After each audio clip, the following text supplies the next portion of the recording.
You are listening to KSG Podcast. This is a short, crisp, concise, exam-oriented, edited editorial for civil services aspirants. In this podcast, we are going to talk about the role of Belarus in the Russian-Ukraine war. Source for the content is Sonal Gupta's article for the Indian Express. Belarus, the largest landlocked European country bordering the two warring nations, has found itself in a precarious position amid its political proximity with Russia.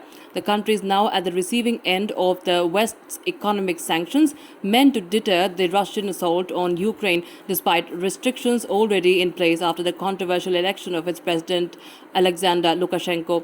The Belarusian border serves as the site for dialogue between Russia and Ukraine to possibly end the war. However, both the first and second rounds of talks have yielded no significant breakthrough. Historically, Belarus has acted as a site of negotiations between the two nations. Two sets of agreements were signed in the Belarusian capital of Minsk in 2014 and 2015 to end the conflict in eastern Ukraine. Initially, Ukrainian President Volodymyr Zelensky had refused to hold talks in Minsk, stating that missiles, helicopters, and rockets had been launched from Belarusian territory and hit our lives, imploring its neighbor to be Belarus, not Russia. Zelensky added, saying that the war is going on and you're not on the same side with us. However, after the Lukashenko government assured their missiles and aircraft would stay grounded during the passage of the Ukrainian delegation, the two sides agreed to meet near the Ukraine-Belarus border in the vicinity of Pripyat River, a Facebook post by Ukraine Defense stated. Now, how has Belarus helped Russia? Even as Lukashenko on the 4th of March denied that Belarus would be joining the war, Ukraine military just a day before had alleged that Belarusian troops had already joined Russia's assault. A top U.S. official also told the Washington Post last week that Belarus was preparing to send its soldiers to support Russia's invasion into Ukraine. The administrative official said that it's very clear that Minsk is now an extension of the Kremlin. Additionally, on 27th of February, a constitutional referendum in Belarus allowed the country to scrap its non-nuclear status, paving the way for Russia to potentially station its nuclear weapons on its territory.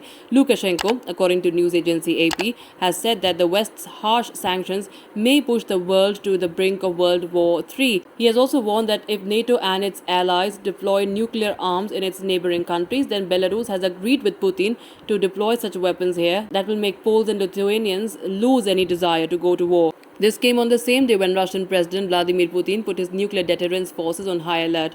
Belarus has already been reported as the staging ground for Russian troops, with CCTV footage showing tanks with Russian markings crossing the border over to Ukraine on the day of invasion. Now, why is Belarus helping Russia?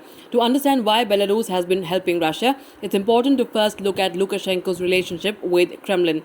Lukashenko, often touted as Belarus's dictator, was elected as the country's president in 1994, just a few years after the fall of the Soviet Union. He has been in power since then and is widely known for running an authoritarian regime that allows for no dissenting voices. Even before Putin came to power, Lukashenko had entered into a reluctant agreement with the former Russian president Boris Yeltsin in 1999 to merge as union state. After years of deferment and negotiations, Minsk and Moscow signed off on 28 programs under the Union State Agreement in November 2021 to align on matters related to taxes, business, energy, and agriculture. Moscow values its alliance with Belarus as it forms a strategic land between Russia and the NATO-aligned Lithuania, Poland, and Latvia. On the other hand, Belarus recognized the need for cozying up to Moscow after it was effectively cut off by the West, following Lukashenko's crackdown on countrywide protests against his re-election. In 2020, Lukashenko declared victory for the sixth time in the presidential elections, prompting an uprising against the perpetually rigged electoral. In 2020, Lukashenko declared victory for the sixth time in the presidential elections, prompting an uprising against the perpetually rigged electoral process. The protests saw violent clashes between the citizens and the police, with over 30,000 getting detained. Putin supplied Lukashenko with a loan of $1.5 billion and offered to send in Russian troops to contain the protests. Citing human rights violations and fraudulent elections, over the years, the European Union, United Kingdom, United States, and their allies have imposed restrictions such as travel bans and asset freeze on individuals and entities from Belarus, including Alexander Lukashenko and his son Viktor.